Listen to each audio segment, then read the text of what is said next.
အားလုံးပဲမင်္ဂလာပါခင်ဗျာရသ channel ရဲ့ကြိုဆိုလိုက်ပါတယ်ကျွန်တော်ရဲ့ channel လေးရဆိုရင်ဖြင့်ပရာလောကနဲ့စိတ်ဝင်စားဖို့ရဇလန်းကောင်းများကိုပုံမှန်တင်ဆက်ပေးနေတဲ့ channel လေးတစ်ခုဖြစ်ပါတယ်ခင်ဗျာယနေ့မှာတော့တာတီပေါင်းချုပ်အပိုင်းလေးကိုဆက်လက်ပြီးတော့ပြောပြလို့တင်ဆက်ပေးသွားကြပါမယ်ခင်ဗျာဇလန်းလေးမစတင်ခင်မှာကျွန်တော်ရဲ့ channel လေးကို like and subscribe လေးဖြင့်အားပေးခဲ့ကြပါအောင်လို့တောင်းဆိုလိုက်ပါတယ်ခင်ဗျာပြသူလားလေဗျာလှုပ်ရည်လားပေါ့ကျုပ်တို့အညာသားကြီးနှမ်းယူနဲ့မီးလုံးကြတယ်လားပေါ့ဗျာဆောင်ချုံလို့လိုတာမှမဟုတ်တာမီးလုံးမကိုတွေးတာဗျဝိုင်းထဲမှာမီးလုံးကြရင်အကျန်းလေးတော့လက်ဖက်ကလေးစားဆက်လေလေးဖွာဟိုအကြောင်းဒီကြောင်ပြောကြနဲ့ပြသူလားရဲ့အညာသားစီးစိမ်ပဲပေါ့ဗျာကြောက်ခဲနဲ့တမလီကတော့ကျုပ်တို့ဝိုင်းကိုညာတိုင်းလာပြီးမီးလုံးတာဗျ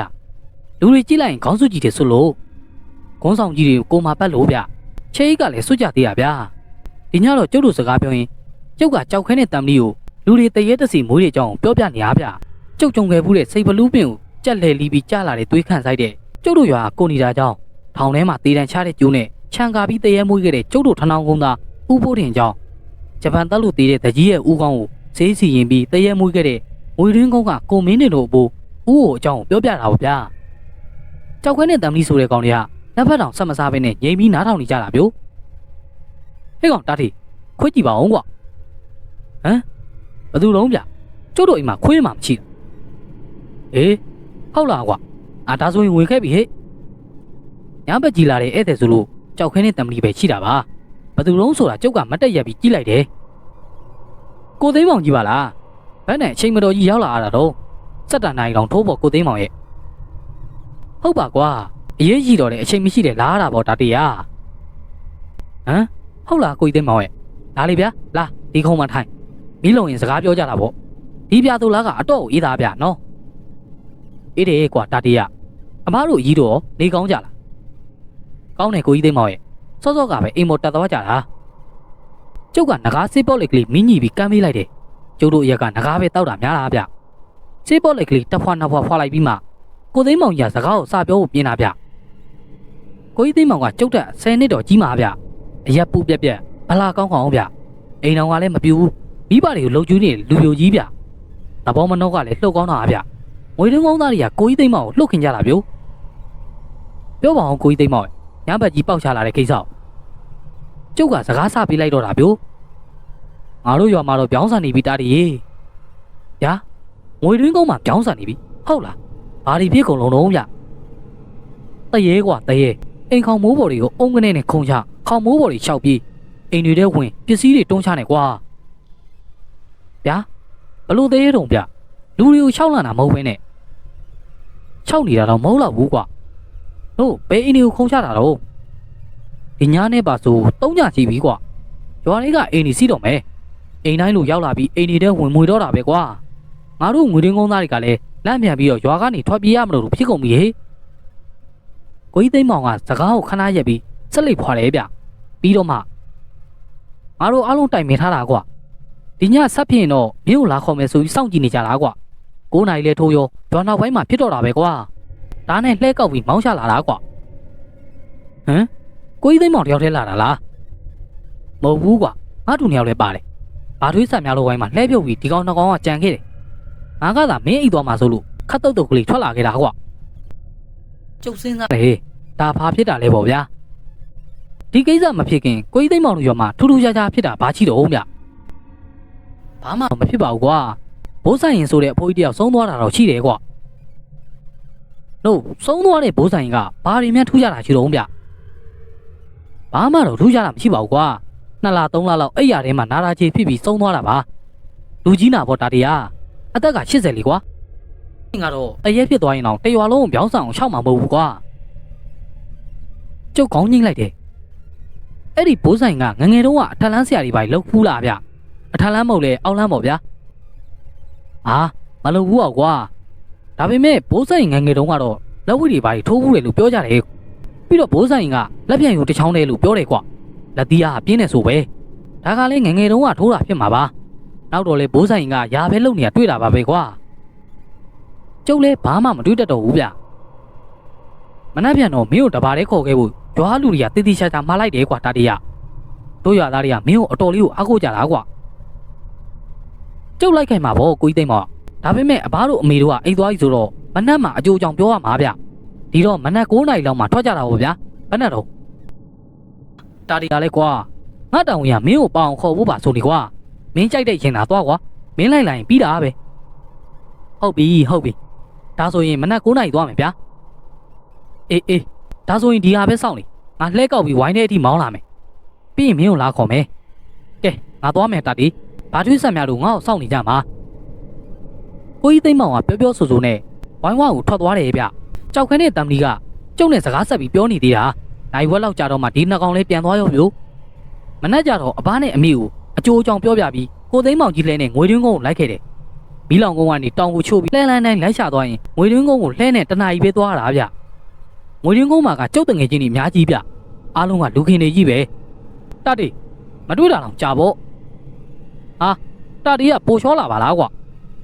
မဘဲဝါတာတီကို PR ဆေးပေးထားလားမှမသိတ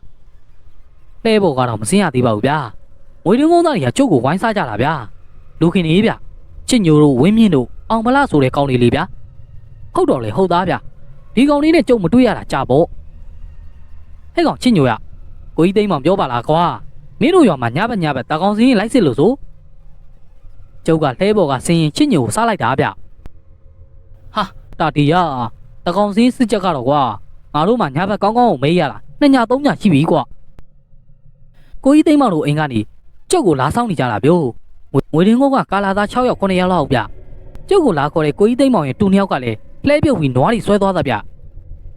လာတာတီအိမ်ပေါ်တက်ရအောင်ကိုကြီးသိမ်းမောင်တို့အိမ်က2 ဆောင်ရိုင်းဗျခေါင်း2 ခုနဲ့လေဗျလွတ်ကျဲတာပေါ့ဗျာအဲ့ဒီအိမ်မျိုးကကျုပ်တို့အညာမှာလူချမ်းသားတွေပဲစောက်ကြတာပေါ့ဗျာခြေတန်းချင်းအိမ်ကြီးရဲ့အောက်ထပ်တစ်ချမ်းကိုတစ်ထပ်လုပ်ပြီးကြံတဲ့တစ်ချမ်းကတော့ဒီတိုင်းလွတ်ထားတာဗျအဲ့ဒီနေရာမှာတော့ကျုပ်တို့အညာတလေးပေါ့ဗျာတန်လျာ2 လုံးဇပွဲ1 လုံးတစ်သားကလတ်တိုင်း3 4 လုံးချထားတာပေါ့ဗျာတစ်သားလေကကြီးကနေကျုပ်တို့အိမ်ပေါ်ထက်ကိုတက်လာခဲ့ကြတာပေါ့ငွေတွင်းကုန်းကကာလာသားတွေကလည်းလိုက်တက်ကြတယ်ဗျအိမ်ကြီးပေါ်ကလည်းကျဲပါဗျာလာဟေးတာတီမင်းလည်းငွေတွင်းကုန်းဘက်ကိုမရောက်တာကြပေါ့ကိုကြီးသိမ်းမောင်ရဲ့အဘဦးငွေတို့ဗျဘုံငွေတို့ကကျုပ်ကိုလှုပ်ခင်တာဗျို့ဟုတ်ပါဗျရဲ့ကျုပ်လည်းအဘနဲ့ရာခင်းနဲ့ဆင်းနေရတာဗျို့ဟာအေးပေါ့ကွာတာတီရမင်းကတူရဲတော့သားလေကွာမင်းမလုပ်ရင်ဘယ်သူလုံးမတော့တို့ကိုကြီးညံတို့အမငွေစိန်တို့ရောနေကောင်းကြလားကောင်းပါတယ်ဗျရဲ့အေးအဘကသတင်းမေးတယ်လို့ပြောလိုက်ပါကွာဟုတ်ကဲ့ပါဗျကျုပ်ပြောလိုက်ပါမယ်အေးထိုင်ပြီးတော့အကျန်းလေးပါလေတောက်ဆက်လိုက်လေတောက်ကွာတို့အကြီးကြော်ရောမမြင်ပါလားဗျဟာတာတီယာမင်းကြီးအနောက်ပိုင်းကိုသွားလို့ဟေးအဲ့ဒီမှာငါတဲတို့ဝက်ပေါ်တွေကြားလို့ဝါသားလေးပါလေးစုံဖို့သွားတယ်ကွာမင်းကြီးကမင်းလာမယ်ဆိုတော့သိလို့ပေါ့ငါတို့တာတီမလာလာကြပြီးကြောက်တခိုက်မှာဝါသားဟင်းကောင်းကောင်းချက်ရွေးရအောင်မယ်ပြောပြီးထွက်သွားတာဟေးမင်းကြီးလာခံနီးပါပြီကျုပ်နဲ့ငွေရင်းကုန်းသားတွေအချမ်းဝိုင်းမှာဝိုင်းထိုင်မိကြတော့ညကကိစ္စတွေကိုကျုပ်ကိုပြောပြကြတာပေါ့ဗျာညကတော့ရွာချေပိုင်းမှာဆဖြစ်တာကွာတာတီယာအချေပိုင်းကဘိုးရွှေဝါတို့ဝိုင်းထဲမှာမကြီးပင်ပေါ်ကနေအိမ်ခေါင်မိုးပေါ်ခုံချတာကွာအုံးဆိုတဲ့အတန်းကြီးကအကျယ်ကြီးပဲကွာခုံချပြီးတော့ဘာဆဖြစ်တုံးဗျဒီလိုလေကွာပထမ2 ညဆက်တိုက်ကဖြစ်ထားတော့ငါတို့ရွာကကာလာသားတွေကင်းတွဲပြီးတော့ညကကင်းဆောင်ကြတာလေကွာကင်းတွဲ2 ယောက်တွဲပြီး1 ယောက်ကလောက်လေးကွာနဲ့လောက်စလုံးအိတ်ကိုလွဲလို့နောက်1 ယောက်ကရေထမ်းမုံနဲ့ဒုတ်တချောင်းကိုကိုင်းလို့ပေါ့ကွာညကအခြေပိုင်းမှာကင်းကြတာတာတင်းနဲ့ငမောင်းကွာဘိုးရွှေဝါတို့ခေါင်မိုးပေါ်အုံးဆိုတဲ့ခုံချတဲ့အတန်ကြီးကြားတာနဲ့ဒီနှကောင်ကပြေးလာပြီး1 ယောက်က4 ဝါနဲ့ရမ်းပစ်တာပေါ့ကွာ1 ယောက်ကတန်မုံတတုံးနဲ့မြည်အောင်စက်တိုက်ကိုတီးတာဟေးဒီတော့အဲ့ဒီကောင်ကဘိုးရွှေဝါတို့ခေါင်မိုးပေါ်ကနေဝုန်းကနေမြည်အောင်ပြေးတော့တာပဲကွာဘိုးရွှေဝါတို့အိမ်ကနေအကြီးမယ်များတို့အိမ်ခေါင်မိုးပေါ်အုံကနေခုံပြီးဆက်ပြေးတယ်နောက်တော့ကိုဘခင်တို့ခေါင်မိုးကိုခုံပြီးတော့ဆက်ပြေးသွားတယ်တောင်မောင်တို့ကလည်းတန်မုံစက်တိုက်တီးပြီး4 ခွာနဲ့လိုက်ပစ်တော့တာဟေးအချိန်ပိုင်းကဝုန်းတိုင်းအတန်ကြီးကြတော့ကြံတဲ့ကင်းသမားတွေလည်းတန်မုံတွေတီးအိမ်တွေကလည်းတန်မုံတွေတီးနဲ့တရွာလုံးညံသွားရောပေါ့ကွာအဲ့ဒါလည်းပြီးတော့ကိုသိန်းမောင်လည်းလှဲကောက်ပြီးမင်းစီကိုတန်းမောင်းလာတော့တာပေါ့တာတီယာညကဒီတခါပဲလားထပ်ဖြစ်သေးလားဟာဖြစ်ပါပြီလားကွာမိုးလေးကန်ဒီ4 ကထပ်ဖြစ်တယ်အနောက်ပိုင်းမှာဖြစ်လိုက်တောင်ပိုင်းမှာဖြစ်လိုက်အလယ်ပိုင်းမှာဖြစ်လိုက်နေကွာတို့တရွာလုံးနဲ့ညမရရတာ3 ညရှိပြီကွာကျုပ်ကိုပြောပြနေရကိုကြီးသိန်းမောင်ရဲ့တငယ်ချင်းဗျကိုကျော်စိန်ပြောပြတာကိုကျော်စိန်ကိုငွေရင်းကုန်းသားတွေကကိုကျော်စိန်လို့ခေါ်တဲ့သူတယောက်မှမရှိပါဘူးဗျာဒူးချေလိုပဲခေါ်ကြတာလူငယ်တွေကလည်းသူ့ကိုဒူးချေလိုပဲခေါ်ကြတာဗျလူကခြေရိုးတန်ခြေကြီးဗျကျုပ်လည်းဒီလိုပဲခေါ်တာပါပဲ ကိုတူးကြီးကဒီရွာကာလာသားကောင်ဗျကျုပ်တို့အညာတလေးကတော့မြောက်ကောင်းလို့ခေါ်ကြရွာမြောက်ပိုင်းကကာလာသားကောင်မလို့မြောက်ကောင်းလို့ခေါ်ကြတာပေါ့ဗျာဒါပေမဲ့ဗျို့ကြာလာတော့လေအကျင့်ကပါသွားရောဗျမျက်စိအကျင့်ဝင်းချင်းဆိုပေမဲ့ပါဇက်ကလည်းအကျင့်ပါတာပါပဲဗျာဘာဖြစ်လို့တုံးဆိုတော့တောင်ပိုင်းကကာလာသားကောင်ဖြစ်လာရင်လေပါဇက်ကအကျင့်ပါနေကြတော့မြောက်ကောင်းလို့ပဲခေါ်ကြတာပါဘသူမှတောင်ကောင်းလို့မခေါ်ကြဘူးဗျငွေရင်းကုန်းမှာကတော့မြောက်ကောင်းတူးချေဆိုရင်မသိတဲ့လူရှိမလားဗျာပြီးတော့ကိုတူးချေကဩဇာကလည်းညောင်းသေးတာဗျလူချစ်လူခွင်ကလည်းလှုပ်ပေါ်တဲ့လူနေအောင်ကိုတူးချေကိုကြီးသိမ်းမောင်ပြောတော့အိမ်နေတဲ့ကိုလည်းဝင်နေဆိုဟုတ်ပါဒါရီယာအိမ်နေတဲ့ဝင်ုံနေမကောက်ဘူးခေဟိုဟာလန်ဒီဟာလန်ဟိုဟာတွန့်လှဲဒီဟာတွန့်လှဲနဲ့ဝုန်းတိုင်းုံကျွဲရောကွာဟမ်ဘလို့သေးရဲမျိုးတုံးဗျကျုပ်ပြေဒါမျိုးတစ်ခါမှမကြုံဘူးအောင်ဗျာချာဖွေရေးတွေဘာတွေတေးပြီးတရဲဖြစ်လာတာမှမသိတာကိုကြီးတာတရားခေါင်းကြီးဆိုတဲ့ကောင်ကမျက်စိလေးပေးကလပ်ပေးကလပ်နဲ့ဝင်ပြောတယ်ဟာဒီကောင်ကောင်းကြီးလူကြီးတွေစကားပြောနေရဝင်တော့စရာလားကိုသိန်းမောင်ကခေါင်းယုံငေါက်တယ်ဗျခေါင်းကြီးငြိမ်သွားတယ်ခေါင်းကြီးပြောတာလေဟုတ်သားဗျတရဲကအိမ်နေတဲ့ဝင်ပြီးဟိုဟာချဒီဟာချလုံနေတယ်ဆိုတော့လေစဉ်းစားစရာပဲပေါ့ဗျာတို့ကိုတူးကြီးတို့ရွာထဲမှာပရိတ်တွေဘာတွေယူကြည့်သေးလားဗျဟာတတရနှစ်ညစတိုက်ဖြစ်ပြီးကြတဲ့ကနောက်တနေ့ចောင်းသုံးចောင်းကတန်ကားတွေအကုန်ပေါင်းပြီးရွာထဲမှာတလန်းဝင်တလန်းထွက်နေတလန်းမကြောင်ပရိတ်တွေရွတ်တာကွာမင်းကိုသိမ်းမောင်မပြောပြဘူးလားအေးအဲ့ဒါပြောပြဖို့မေ့နေလို့ကွာဒူးချေရဟာသိမ်းမောင်ရအဲ့ဒါတွေကမေ့လို့မဖြစ်ဘူးလေကွာတာတေးကိုအကုန်ပြောပြရမယ်ဒါမှတာတေးကဝေဖန်ပိုင်းချနိုင်မှာပေါ့ကွာအော်ဒါတောင်ထပ်ဖြစ်နေသေးတာ哦ကဲဒီညတော့ကျုပ်ဆောင်ကြည့်ရင်သေးတယ်ဗျာမနှက်ပြန်မှာပဲဘာလို့ရမယ်ဆိုတော့တိုင်ပင်ကြတာပေါ့မင်းကောင်းသလိုသာစီစဉ်ကွာလိုလာချင်းဘာမဆိုပြောဟေးတာတေးအဲ့ဒီညကျုပ်တို့စောင့်ကြည့်နေကြတယ်ကိုသိန်းမောင်ရဲ့ကျုပ်ရဲ့ကိုတူးရှိကိုသိန်းမောင်တို့အိမ်ရောက်ကဇပွဲမှာအကျန်းအိုးနဲ့စစ်ဘော့လေးလေးဖွာနေကြတာဗျကိုတူးကြီးကတော့ကာလာသားတွေကိုတရွာလုံးအနှံ့ကင်းချထားပြီးအတန်ကိုသူနားတဆွန့်ဆွန့်လုံနေတာတောတလီဆိုတော့ညာ9နိုင်ဆိုရင်လူရှိတက်ရော်ပေါ့ဗျာဟောသိမ်းမောင်နားထောင်စမ်းဘုံလီတန်မို့လားဒါတောင်ပိုင်းကအတန်းကွာမကြပါဘူးဗျာတရွာလုံးတန်မုံတွေညံသွားရောပြိုကျုပ်တို့3ယောက်လဲတန်မုံထိုးတန်တွေကြားရတဲ့ရွာတောင်ပိုင်းကိုဓမီတွေထိုးပြေးရတာပေါ့ဗျာဟဲ့ကောင်ငါဘူးဘာဖြစ်တာတော့ကိုစံမောင်ကြီးတို့အိမ်ခေါင်မိုးပေါ်ခုံချတာဗျကိုကြီးတူးချေရအခုပဲရောက်သွားတော့မရောက်ဘူးဗျအုံးဆိုတဲ့အတန်တန်ပဲကြားပြီးတော့ငြိမ်သွားတာကျုပ်ကမျက်ကွင်းစေးကိုအစင်သိမ်းကွင်းထားပြီးသားလေဗျာကျုပ်အသားကလေးခြေတိုးပြီးတော့ကိုစံမောင်တို့ဝိုင်းထဲကိုဝင်လိုက်တယ်ဝိုင်းထဲမှာလူ၄-5ယောက်ဗျတန်မုံတီးတဲ့လူကတီးဓမီနဲ့အိမ်ခေါင်မိုးပေါ်ထိုးကြည့်တဲ့လူကထိုးကြည့်နေကြတာကျုပ်ကကိုတူးချေလက်ထက်ကဓမီကိုယူပြီးကိုစံမောင်တို့အိမ်ခေါင်မိုးပေါ်ထိုးကြည့်လိုက်တယ်ဟာတွေ့ပြီဗျို့ကျုပ်တွေ့ပြီအိမ်ခေါင်မိုးပေါ်မှာမမကြီးကိုရက်နေတာဗျို့ဟမ်ဘလို့ဟာပါလေအိုးလက်ကြီးတစ်ပတ်လည်းပြက်နေပါလက်ကောက်ဝတ်တာလောက်ကကိုပြက်နေတာဗျတကူလုံးကလည်းအမွှေးတွေဖုံးနေတာဗျို့ဟောကျုပ်ဘက်ကိုတဖြည်းဖြည်းနဲ့လက်ကြည့်လာပြီဗျို့ကျုပ်ကလည်းဓမီကိုမပြတ်ထိုးထားတာဗျဟာလူဝင်ကြီးပါလားတရေကလူမမဟုတ်တာလူဝင်တရေကြီးဗျအစွဲကြီးတွေမှာဖွေးနေတာဗျို့ညောင်းမျက်နှာကြီးနဲ့အစွဲဖိုးဖိုးကြီးတွေဗျို့မျက်လုံးကြီးတွေမှာရဲတောင်းနေရပဲဒါဘလို့ဖြစ်တာတော့မဘူးငါဓမီထိုးထားတဲ့ညကိုလေးခွန်းနဲ့စတိုက်ပြစ်စမ်းကွာဟုတ်ကဲ့ကိုကြီးတာတွေငါပူဆိုတဲ့ကောင်ကမြန်လိုက်တာဗျာချက်ချင်းကိုပြတ်တော့တာဗျို့အိမ်ကောင်မိုးပေါ်လောက်စလုံးမှန်နေတဲ့အတန်ဗျဟောပြေးပြီဗျို့ပြေးပြီဟာခုံဝီကိုစံမောင်နဲ့ကက်လျက်အိမ်ကောင်မိုးပေါ်လှမ်းခုံပြီးအနောက်ပိုင်းကိုပြေးတော့တာဗျို့ဟာပြေးပြီပြေးပြီရွာထဲကလူတွေရောငါပူတို့ရောအတန်ကြားတဲ့ဘက်ကိုတန်မုံတီးပြီးပြေးလိုက်ကြရောဗျို့ကဲကိုတူးချေကျုပ်တို့ကိုသိန်းမောင်တို့အိမ်ကိုပြန်ချဆိုဗျာဟေးပြန်မယ်ဟုတ်လားဒါဒီအနာပိုင်းမလိုက်တော့ဘူးလားမလိုက်တော့ပါဘူးဗျာမင်းမြင်လိုက်ပြီလားဒါဒီကျုပ်မြင်လိုက်ပါပြီဗျအိမ်ရောက်မှပြောကြတာပေါ့အော်အေးကျုပ်တို့အိမ်ရောက်တော့ဘုံငွေတို့ရောအကြီးကျော်မဲကြသေးဘူးဗျဒါဒီထူးလားကွာဘုံငွေတို့ကကျုပ်ကိုစီးမေးတဲ့ဗျကျုပ်တို့အားလုံးအင်ကြီးပေါ်မှာတက်ပဲဝိုင်းထဲကတန်းလျားမှာပဲကျန်းတောင်ရင်စကားပြောကြတယ်ထူးတယ်အဘရဲ့ထူးတာမှာတော်တော်ထူးတာဟေးဟုတ်လားတာတရပြောစမ်းမအောင်ကွာကိုကြီးသိမ့်မောင်ရောကိုတူးချေရောကျုပ်ကိုငေးပြီးတော့ဘာပြောမလဲကိုစောင့်ကြည့်နေကြတာဗျတရေကလက်ကြီးတစ်ဖက်ပြက်နေတယ်ဗျပြီးတော့လူမဟုတ်ဘူးလူဝင်ကြီးဗျဟေးဟာ ဖေဟာအားလုံးအံ့ဩကုန်ကြတာပေါ့ဗျာကိုတူးချေကတော့မျက်မှောင်ကိုပြီးတော့စဉ်းစားနေရဗျဘိုးငွေတို့ကတော့ခေါင်းလေးညှိတ်ပြီးစက်လိုက်ကလေးကိုမီးညှိလိုက်တယ်ဘိုးဆိုင်ရင်ရတဲ့ကလက်ပြက်ကြီးကိုဘလို့ဖြစ်ပြီးလူဝင်ကြီးဖြစ်နေရတာတော့ကိုတူးချေကစကားကိုခက်လေးလေးကြီးပြောတယ်ဗျဟမ်လက်ပြက်ကြီးကိုခမရတို့သိတယ်ဟုတ်လားကိုတူးချေကိုတူးချေကခေါင်းညှိတ်ပြီးပြောတယ်ငွေတွင်းကုန်းတို့မီးလောင်ကုန်းတို့စက်တမြောင်တို့ကလူတွေတော်တော်များများလက်ပြက်ကြီးကိုသိကြတယ်ကွာတတိယညဘက်အချိန်မတော်ဘိုးဆိုင်ရင်ရတဲ့ကိုဖျက်ချောက်တာတို့မြေပဲခိုးနှုတ်တာတို့နှံတောင်ခိုးတာတို့လုံးပြီးလို့ကတော့လက်ပြက်ကြီးလိုက်လို့ခြားထွက်မတက်ပြေးကြတာကြီးပဲဟေးဟာဒါဆိုရင်လက်ပြက်ကြီးကဘိုးဆိုင်ရင်ရတဲ့ကိုစောင့်နေအဆောင်သေးရဲ့ပေါ့ဟုတ်လားကိုလူကြီးအေးဟုတ်တယ်တာဒီငွေတွင်းကုန်းမှာကလက်ပြက်ကြီးလိုက်ခံမှုတဲ့လူ၄-၅ယောက်ရှိတယ်ကွာတကောလုံးအမွှေးမဲမဲကြီးတွေဖုံးနေတယ်တရေကြီးကွာလက်ကြီးတစ်ဖက်လည်းပြက်နေတာတဲ့ဒါပေမဲ့မင်းအခုတွေ့သလိုလူဝင်ကြီးဆိုတာတော့ဘယ်သူမှမသိကြဘူးတာတေးရမင်းပြောလိုက်တော့မှငါလည်းတော်တော်ခေါင်းလျှောက်သွားတာကွာဒီတရိတ်ဆန်တရေကြီးကိုပရိတ်ရွတ်တော့သိမတယ်လားကောင်းမှုကုသိုလ်ပြုဝေးလို့ရတယ်သိမှမဟုတ်တာဒုက္ခပါပဲကွာကြံစမ်းမအောင်ငါညီဟာမင်းကိုပဲအားကိုးပါတယ်ဒါတွေဟာဘိုးငွေတို့ကစက်လိုက်ကလေးကိုစက်တိုက်ဖွာနေရင်ပြောလိုက်တယ်ဘိုးဆိုင်ရင်လောက်ခဲ့တဲ့ကိစ္စတွေပေါ့ကွာသူမသိခင်ရှင်းအောင်လင်းအောင်လုံးမသွားတော့ကြွားလာပြီပေါ့ကွာဗျာဘိုးဆိုင်ရင်လောက်တာဟုတ်လားဗျကိုသိန်းမောင်ကသူ့အပကိုတန်တော်နဲ့မိတာဗျို့ဟုတ်တယ်လူကလေးအဲ့ဒီကိစ္စတွေကိုအဖရဲ့ဘာတွေ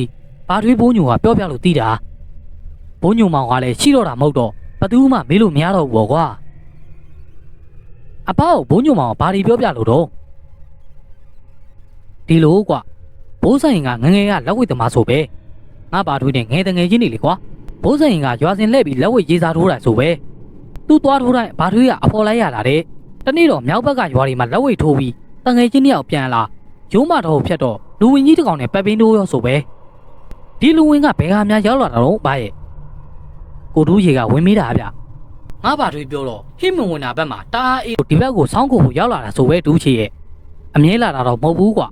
တခါတလေနေကြုံပြီးရောက်လာတာဖြစ်မယ်ကွာဒီတော့ဘိုးဆိုင်ကလူဝင်ကြီးကိုဘာလုပ်လိုက်တယ်လုံးဗျဘိုးဆိုင်ကလောက်တာမဟုတ်ဘူးကွာလူဝင်ကြီးကဘိုးဆိုင်ကိုတွေ့တယ်ဆိုပြေးပြီးတော့ထိုးတာဆိုပဲကွာအဲ့ဒီမှာတင်ဘိုးဆိုင်ကဟဲ့ကောင်ညိုးမောင်မင်းဝေးသွားနေငါအခြေအနေမကောင်းရင်မင်းလုံးအောင်ပြေးပြီးတော့အဲ့လိုပြောတဲ့ဘာတွေးကလဲဟာဆိုင်ရဲ့မင်းတယောက်တည်းဘယ်ပြေးမှာတော့ငါပါဝင်ချမယ်ကွာကောင်ကျော်နားမလဲပါဘူးကွာဝေးသာသွားနေစမ်းပါငါဘာတွေးလဲမလန်မကန်တစ်ပင်ကြီးတစ်ပင်နောက်ကနေပုံပြီးကြည့်နေတာဆိုပဲလူဝင်ကလည်းလက်ဝိတ်တက်တယ်ဆိုပဲဟေးလူဝင်ကဘိုးဆိုင်ကိုပြေးပြီးထိုးတိုင်းဘိုးဆိုင်ကလွတ်အောင်မနှဲချောင်ရတာတဲ့လူဝင်လက်သီးတစ်ချက်မီးလို့ကတော့တတိလက်သွားမှာတယ်ကွအဲ့လိုချောင်ရင်းနဲ့လူဝင်ရဲ့ဘိုက်ကိုတစ်ချက်နှစ်ချက်လောက်ထိုးလိုက်ရတာတဲ့ဟေးဘာတွေးရပြောတယ်လူဝင်ကလူတွေလိုတော့အသိဉာဏ်မရှိဘူးတဲ့ကွသူကထိုးဖို့ပဲသိတာတဲ့ချောင်ဖို့တိမ့်ဖို့နားမလဲဘူးတဲ့ကွဘိုးဆိုင်ထိုးသမျှထိတာကြီးပဲနောက်တော့ဘိုးဆိုင်ကလူဝင်ကြီးကိုတစ်ပင်ကြီးတွေချိတဲ့ဘက်ကိုမျှပြီးခေါ်သွားတာလေတစ်ပင်ကြီးတစ်ပင်နားမှာကပ်ပြီးလက်ဝဲရေးပြသလိုလုပ်တော့လူဝင်ကြီးကဒေါသတားဖြစ်ရောတဲ့ကွဘယ်ပြောကောင်းမလဲခေါင်းကြီးအောက်ဆိုင်ပြီးဘိုးဆိုင်ရဲ့ရင်ဝါကိုသူ့ခေါင်းကြီးနဲ့ဒရချန်ပြေးဆောင်တာဟေးဘိုးဆိုင်ကဘေးကိုဖြတ်ခနဲနဲ့ခုံချောင်းလိုက်တော့တစ်ပင်ကိုခေါင်းနဲ့ပြေးဆောင်ပြီးနောက်ကိုပက်လက်လန်ပြီးကျသွားရောတဲ့ဟေးခေါင်းကြီးကွဲပြီးသွေးတွေဖြာခနဲထွက်ကုန်ရောတဲ့အဲ့ဒီမှာတင်ဘိုးဆိုင်ကလူဝင်ကြီးရဲ့ရင်ဘက်ကိုခွာစီးပြီးရင်ဘက်တနေရာတဲ့ကိုကြီးပဲစက်တိုက်ကိုထိုးတာတဲ့ဘိုးဆိုင်ရဲ့လက်သီးချက်နဲ့လူဝင်ကြီးရဲ့ရင်ဘက်ထိတဲ့အတန်းကတောထဲမှာဟိတ်ထွက်နေတာတဲ့ကွာပထမတော့လူဝင်ကြီးကဘိုးဆိုင်ကိုခံထိုးသေးတာတဲ့နောက်တော့နှလုံးကွဲသွားတယ်ထင်ပါရဲ့ကွာလူဝင်ကြီးငြိမ်သွားရောတဲ့အဲ့ဒီမှာတင်ဘိုးဆိုင်ကဘာထွေးစီကဓမြောင်တောင်းပြီးလူဝင်ကြီးရဲ့ရင်ကိုခွဲပြီးသဲကြီးကိုထုတ်ယူတယ်ပြီးတော့ဘာထွေးပခုံးမှလွယ်လာတဲ့ဓာတ်ချီကိုတောင်းပြီးလူဝင်ကြီးရဲ့လက်တစ်ဖက်ကိုလက်ကောက်ဝိတာတာလောက်ကနေခုတ်ပြတ်လိုက်တယ်ညိုးမောင်ဒါမျိုးဆိုတာကြုံတော့ကြုံပဲကွာဝန်လက်ကိုဝန်သေးချင်နဲ့စင်ရင်တက်ရင်မင်းတက်တလုံးဒီကောင်းရဲ့ဝိညာဉ်ကိုခိုင်းစားလို့ရတယ်ကွာဟေးဟုတ်လားမင်းလောက်တတ်သလားဆိုင်ဟာလောက်တတ်တာဗောညိုးမောင်ရဲ့ငါ့ဘာငါ့ကိုတင်ပြီးတော့တာကွာငါဒီကောင်ကြီးကိုစင်ရင်မှာနောက်တော့မင်းကြားမှာပေါ့ကွာအဲ့လိုပြောပြီးဝန်သေးချင်နဲ့ဝန်လက်ပြက်ကိုငါပြောပတ်နဲ့ထုတ်ပြီးဘိုးဆိုင်ရင်ကယူသွားတာလေဟေးနောက်မကြခင်မှာပဲဘိုးဆိုင်ရင်ရထဲမှာလက်ပြက်တရေကြီးလိုက်လို့ဆိုပြီးပြောတာဆိုတာนี่ကြားတော့တာပဲဟေးအဲ့ဒီနောက်ပိုင်းဘိုးဆိုင်ရင်လည်းလက်ဝိတ်မထိုးတော့ပဲသူ့မိဘအမွေပေးခဲ့တဲ့ရာကိုပဲလောက်ကင်နေတော့တာတဲ့ဟာဘ ဘိုးဆိုင်ကလည်းသူမသိခင်ဓာကြီးကိုလွတ်ပေးခဲ့ရမှာဗျအခုတော့ဓာကြီးကကျုပ်တို့ရွာမှာမှွေနေပြီဘလို့လုပ်ကြမလဲလူစကားလည်းနားလိုက်တာမဟုတ်တော့ခက်လဲခတ်သားဗျကိုကြီးသိမ်းမောင်ကစိတ်ညစ်တဲ့တန်းကြီးနဲ့ပြောတာဗျနေပါဦးကိုကြီးသိမ်းမောင်ရဲ့ကျုပ်မဖဲဝါနဲ့တွေးကြည့်ပါဦးမယ်ဗျဟေးမဖဲဝါဟုတ်လားဓာတီဟုတ်တယ်ဗျကိုကြီးသိမ်းမောင်မနှက်ပြန်ညမိုးမရှုပ်ခင်ကြက်တကောင်နဲ့စံတပီကိုချက်ပြီးထမင်းတောင်တစ်ထောင်ကိုအစင်းသိမ်းလှုပ်ထားပြီဗျပြီးတော့နောက်ဝင်တဲ့တယောက်ပါချထားပြီဗျဟာရှိတယ်ဒီလောင်ကုန်းမှာဒေါ်တုတ်ကိုခေါ်ပေးမယ်လေကွာဒေါ်တုတ်ကမင်းအထာကိုတီးပြီးသားမဟုတ်လားကွာဒေါ်တုတ်ဆိုရင်တော့ပို့ပြီးတော့အဆင်ပြေတာပေါ့ဗျာဒေါ်တုတ်ကမဖဲဝါပြင့်နေကြဗျနောက်တနေ့ည9 နာရီလောက်မှာကိုတူးရှိရဲ့ကိုသိန်းမောင်ရဲ့ကျုပ်ရဲ့ဒေါ်တုတ်ရဲ့ငွေတွင်းကုန်းတင်းချိုင်းလေးကိုထွက်ခဲ့ကြတယ်ကိုသိန်းမောင်ကိုယ်တိုင်ထမင်းတောင်ကြီးထမ်းလို့ဗျကျုပ်တို့ရွာနောက်ကထွက်တဲ့အချိန်မှာပဲရွာထဲမှာတန်မုံတီးတန်ကြီးကြားတော့တာပဲဗျငွေတွင်းကုန်းတင်းချိုင်းကိုရောက်တော့ထုံးစံတိုင်းကျုပ်ကထမင်းတုပ်ကိုကိုကြီးတစ်လုံးပေါ်မှာဖြီးပြီးတော့စားပွဲတောက်ပွဲပြင်းတယ်ဒေါ်တုတ်ကလည်းလုံနေကြဆိုတော့အဆင်သင်ပဲဗျာတုတ်တန်တစားတင်းချိုင်းဝါကတင်းချိုင်းချင်းမှာမဖဲဝါဗျာကျုပ်တာတွေကစားပွဲတောက်ပွဲများနဲ့ပြိဖိတ်ပါတယ်ကြွပါဗျာကြွပါအခုချက်ချင်းလှမ်းကြွခဲ့ပါဗျာမြန်နေပြို့မြန်နေငွေတွင်းကုန်းတင်းချိုင်းမြောက်ဘက်ကနေမဖဲဝါရဲ့ခွေးဥတန်ကြီးကြားတာပြို့ဟောဝင်ပြီဒေါ်တုတ်အသားတွေတဆက်ဆက်တုံးနေပြီပြို့ဟာခုံပြီဗျာလွှာကနေပဲဗျဒေါ်တုတ်ဂူကြီးဘောရောက်သွားပြီအိုးဂူဘောရောက်တာနဲ့စားတော့တာပဲဗျာတပင်ဖားလာကြီးနဲ့ဒူးကြီးထောင်ပြီးစားတော့တာပြို့ကြက်ရိုးတွေမြကိုက်လိုက်တာဗျာခွက်ခနဲ့နေတော့တာပဲပြို့ပြီးတော့အယိုးတွေကိုထွေးထုတ်တာလည်းမတွေ့ရဘူးဗျအယိုးတွေပါမဖဲဝါစားပြစ်တာပြို့ဟောကျုပ်ကိုမျက်လုံးပြူးကြီးနဲ့ကြည့်နေပြီဗျတင်းချိုင်းရှင်မကြီးမဖဲဝါဟောဒီငွေတွင်းကုန်းရွာမှာညဘက်ဆိုရင်တရေကြီးတကောင်ကတောင်းချမ်းနေပါလေဗျာအိမ်ခေါင်မိုးပေါ်တွေမှာ6ပြေးပြီးအိမ်တွေထဲလည်းဝင်လို့တယ်ဗျာတာတေးအဲ့ဒါလူဝင်ကြီးစိုင်ရင်တက်ပြီးစေးစီရင်ထားတာစိုင်းရင်ရကိုစောင်းနေတရေအဲ့ဒီအကောင်ကတိတ်ကိုဆိုးတာတခါတလေစိုင်းရင်ရတွေကိုဖျက်သွားမြည်ငါ့ကိုတော့လိုက်ဆွဲတာငါတခါနှစ်ခါရိုက်ထားလို့နောက်မဆွဲတော့တာ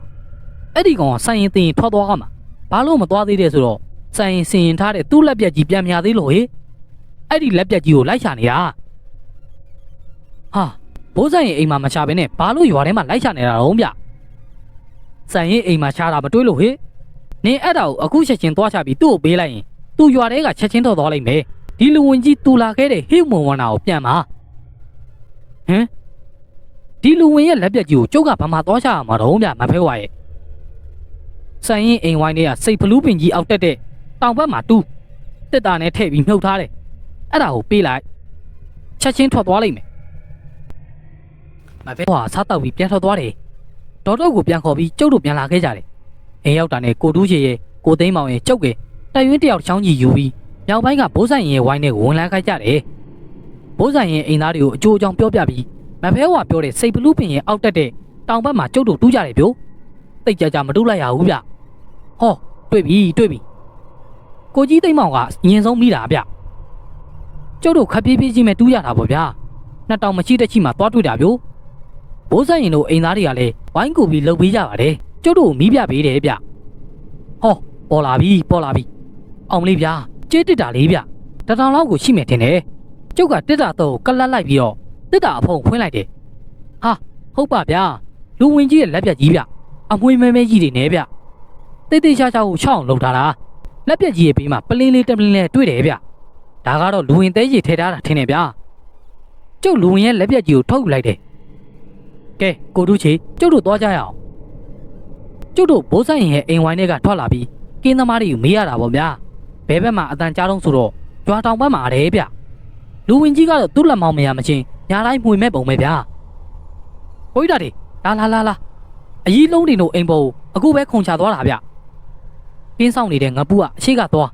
ကျုပ်တို့ကအနောက်ကလိုက်ကြတာပေါ့ဗျာအကြီးလုံးတွေတို့ဝိုင်းထဲကိုရောက်တော့မီးရိုးစမ်းများကိုတူးချေကျုပ်ကမိုးချုပ်ကလေးကမျက်ကွင်းစီကွင်းထားတာဗျို့ဟာတွေ့ပြီကိုတူးချေထိုးလိုက်တဲ့ဓမီရအောင်မှာမတ်တက်ကြီးကိုရက်ပြီးကျုပ်ကိုကြည့်နေတာဗျ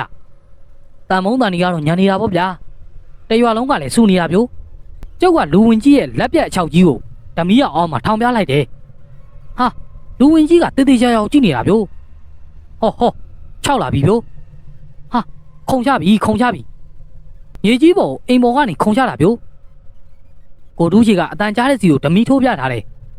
လူဝင်ကြီးကကြုတ်ကင်ထားတဲ့သူ့လက်ပြက်ကြီးကိုစိုက်ကြည့်နေတာဗျကိုတူးကြီးမီးကိုငြိမ်ငြိမ်ထိုးပြကျုပ်ကသူ့လက်ပြက်ကြီးကိုမြောက်ပြီးသူ့စီကိုပြစ်ပေးမလို့လုပ်ပြတယ်လူဝင်ကြီးကလည်းကြံတဲ့လက်တစ်ဖက်ကနေကမ်းမလို့လုပ်တယ်ဗျတခါနှစ်ခါလုပ်ပြတော့ကျုပ်လည်းလက်ပြက်ကြီးကိုသူ့စီကိုပြစ်ပေးလိုက်တယ်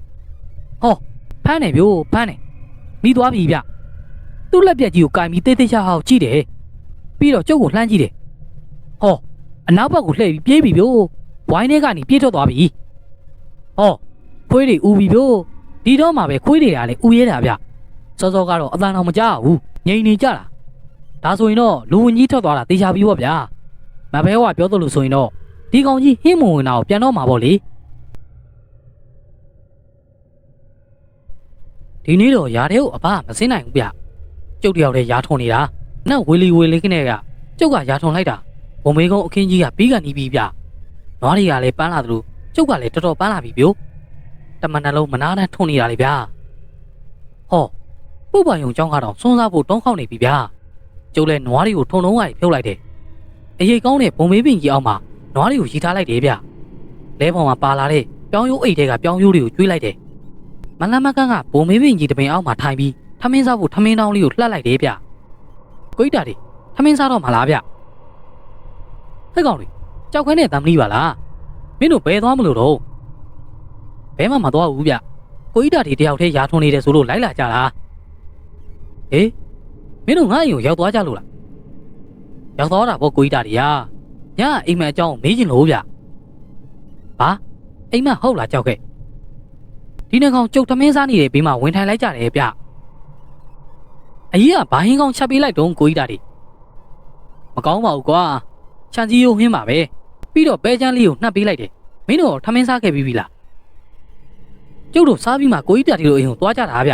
ျဘိုးရောက်တော့ဘိုးညာပြောလို့ဘုံမင်းပင်အခင်းမှာကိုကြီးတာတီရာထုံလို့ရှိတယ်ဆိုတာနဲ့ကျုပ်တို့နှစ်ယောက်လိုက်ချလာတာဗျကျုပ်ကထမင်းစားတော့ပြီးတော့ထမင်းတောင်းတွေကရေနွေးချမ်းခရကိုထုတ်လိုက်တယ်စိတ်ယူနေခရလေးကိုပစိုးဟောင်းလေးနဲ့ကြင့်နေအောင်ထုတ်ထားတော့ရေနွေးချမ်းကနှွေးတွေတုံးပဲရှိသေးတာဗျပစိုးနဲ့ပတ်တဲ့ကရေနွေးခရရဲ့နှုတ်သီးလေးကိုဖော်ပြီးပတ်ရတာဗျဒါမှရေနွေးချမ်းငှဲ့ပစိုးကိုဖြည့်စရာမလိုပဲဒီတိုင်းငှဲ့လို့ရမှာပေါ့ဗျာကျုပ်ကအကျန်းပကံလေးတွေကိုရေနွေးချမ်းငှဲ့ပြီးတငုံတောက်လိုက်တယ်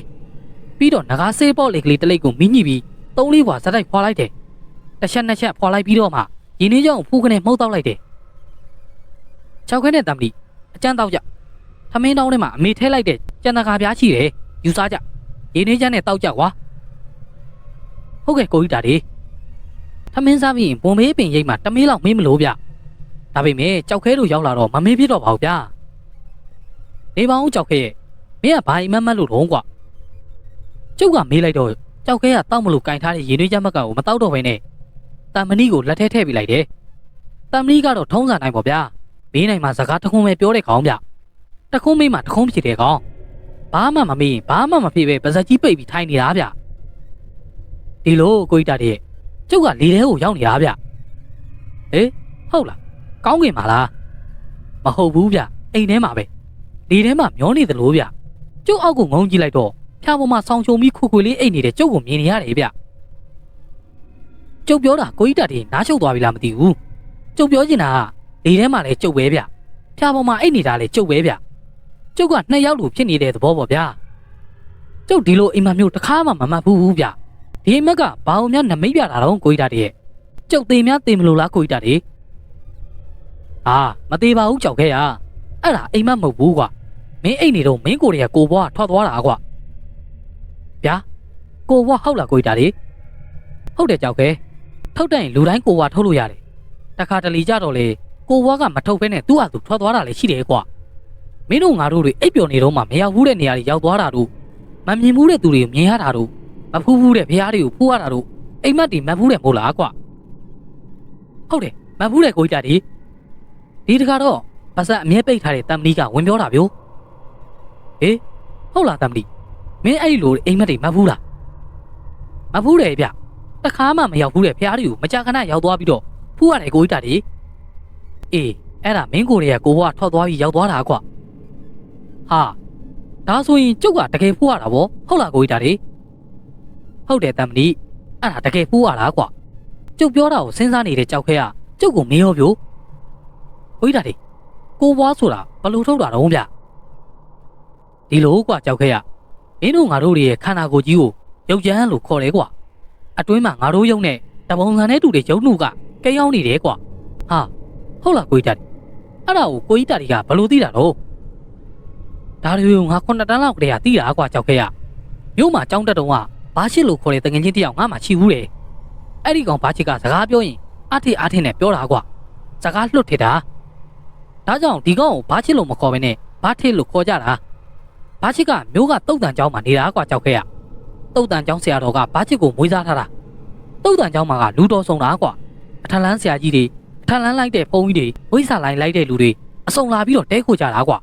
တခါတလေဘာချစ်တို့ဖုန်းကျောင်းမှာရှိတဲ့တုတ်တန်မှာအောက်လန်းဆရာတွေလည်းရောက်လာကြတယ်ကွာဒီတော့ဘာချစ်ကငယ်သေးကအတက်ပေါင်းဆောင်တက်နေတော့တာပေါ့ကွာ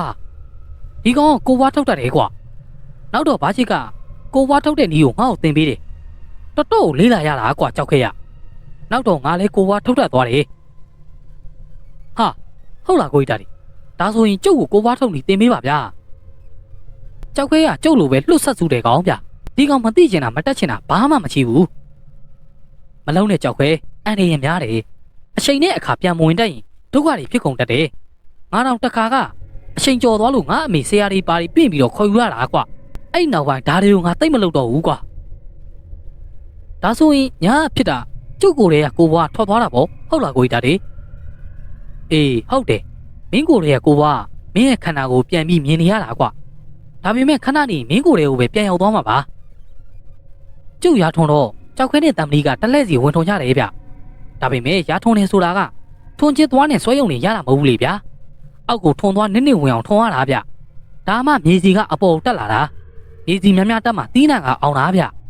ျကြောက်ခဲတဲ့တမ်လီကတော့ရာထုံတဲ့သဘောသိနေကြတဲ့ကောင်နှစ်ကောင်မျိုးဒီကောင်နှစ်ကောင်ကတော်တော်လေးကိုထုံတက်ကြတယ်ဗျဒါပေမဲ့တော်တော်အားဆိုင်ရတော့ပင်ပန်းကြတာပေါ့ဗျာကျုပ်ရာထုံပြီးတော့ညနေဆောင်နေပြီထုံလုံးမြုပ်ပြီးလှဲပေါ်တင်တယ်နွားတွေကိုလှဲမှတက်ပြီးရွာကိုပြန်ခဲ့ကြတယ်အပြန်မှာကျုပ်လှဲမမောင်းရပါဘူးကြောက်ခဲနဲ့တမ်လီပဲတလက်စီမောင်းချတာပါဗျာအိမ်ရောက်တော့အဘလဲတော်တော်ကောင်းနေပါပြီကျုပ်ကနွားတွေဖြုတ်အစာကျွေးရေးတိုက်လောက်ရတယ်ကြောက်ခဲနဲ့တမ်လီကလမ်းမနဲ့လှဲပေါ်ကနေဆင်းပြီးနေခဲ့ကြတယ်ဗျရာခင်းတွေအားလုံးထုံပြီးနှမ်းကျဲနှမ်းပင်တွေပေါက်လို့ပေါင်းတစ်ခါလိုက်ပြီးတဲ့အချိန်ကျမှအလောက်ကနည်းနည်းပါသွားတာဗျမနက်ကိုအေးဝဝအေးရတာပေါ့ဗျာအေးရကနိုးတော့မနေ့ကကြံတဲ့ဝသားဟင်းကြံနဲ့ထမင်းကြံစားလိုက်တယ်ဗျဝသားကိုတရေသီးကြောက်ကလေးနဲ့ရေစိမ်ပြီးထက်ချက်တော့စားလို့ကောင်းတာပေါ့ဗျာအိမ်ရေခန်းကခုံတန်းလျားမှာထိုင်ပြီးယူနှင်းချမ်းတောက်လိုက်ငကားဆေးဘောလိတ်ကလေးဖွာလိုက်နေအညာသားစီးစိတ်လေးရင်းနေတာပေါ့ဗျာတာတေးရေတာတေးဗျာလာပြိုးကြုတ်ရှိတယ်လာဘသူမှမသိပဲနဲ့ကျုပ်ကရမ်းဟော့လိုက်တာဗျပြီးတော့မှဝိုင်းဝါကိုလှမ်းကြည့်လိုက်တော့ခေါင်းမှာဝါခမောက်ကလေးဆောင်းထားပြီးလက်ထဲမှာဝါထုတ်ကလေးတစ်ချောင်းကိုကင်ထားလို့ဝိုင်းထဲကိုခတ်တုတ်ချောက်ဝင်လာတာဘုံမေးကုန်းကဝတ်တိုးအကိုကြီးကိုဆောင်းတင်ဗျကိုဆောင်းတင်ကဝတ်တိုးရဲ့အကိုအကြီးဆုံးအသက်က40ရှိပြီကျုပ်စီကိုတခါမှလာဘူးလားမဟုတ်ဘူးဗျဟာကိုကြီးဆောင်းတင်ပါလားဗျကျုပ်ကအိမ်ပေါကထွက်ပြီးတော့ရိုးရိုးသေးသေးခေါ်လိုက်တယ်အကြီးနေကောင်းလားဘိုးညံရောဘယ်သွားတော့ဟဲ့စောင်းတင်ပါလားနင်ဝါနေပါလားစောင်းနေရဲ့ဘသူတုံးဆိုတာမနေ့တော့ကြည့်ပြရတယ်နင်ဘိုးညံတော့ဘိုးညီလေးတို့အိမ်ုံသွားတယ်ဩဘိုးညီလေးရောနေကောင်းရဲ့လားကြီးရဲ့ဒူးတွေနားလို့တယ်ဟေးအဲ့ဒါနင်ဘိုးညံစိမ့်စေးသွားပြီးတယ်အသက်ကြီးလိုက်ဒီတိုင်းပဲကြီးရဲ့ကျုပ်ပါလေဟိုတလောကခါနာလို့ဗျာခါကြီးကိုင်းပြီးချောက်နေရတာအထိုင်ထဆိုအော်ကြီးနေတာကြီးရဲ့ဟေးဟုတ်လားလို့နင်းအဘကိုဝိုင်းကအသက်ဘယ်လောက်ရှိပြီလဲစောင်းနေရဲ့ဟာအဘကအသက်80ကျော်နေပြီအကြီးရဲ့အခုရောခါနာနေတော့မလားပျောက်သွားပြီအကြီးရဲ့ကပ်ပလီစုကဆေးထိုးဆရာပင့်ပြီးတော့ဆေးထိုးဆေးတော့လုံးလိုက်တာကောင်းသွားပြီအေးတော်သေးတာဗောကဲနင့်ညီတာတင်းနဲ့စကားပြောကြအောင်အကြီးဟင်းချက်လိုက်ဦးမယ်ဟုတ်ကဲ့အကြီးကိုကြီးစောင်းနေကျုပ်စီလာတာကိစ္စကြီးလို့လားငါမနေ့ကမျိုးသွားတာမင်းဆရာကြီးဘိုးလူပင်နဲ့တွေ့ခဲ့လို့ကွာဘိုးလူပေကမင်းကိုပေးပေးပါဆိုလို့စားတောင်ပေးလိုက်တယ်ကြော့ဒီမှာဘိုးလူပေပေးတယ်စာကိုကြီးစောင်းနေကကျုပ်ကိုစားတောင်လှမ်းပေးတယ်ကိုကြီးစောင်းနေရင်သွေးချမ်းတောက်ပြီးကျုပ်တဲထားတဲ့ငကားစိတ်ပေါက်လေးကလေးဖွာနေတော့ကျုပ်ကဘိုးလူပေပေးလိုက်တဲ့စာကိုစာအိတ်ဖောက်ပြီးဖက်လိုက်တယ်လူကလေးမောင်တာတေကိစ္စရေးကြည့်လို့မြို့အမြန်လာခဲ့ပါပြီးရင်ရန်ကုန်ခီးစရမယ်အဝိစားအပေါ်ထိတ်ခဲ့ပါ2ရက်3ရက်ကြာနိုင်တယ်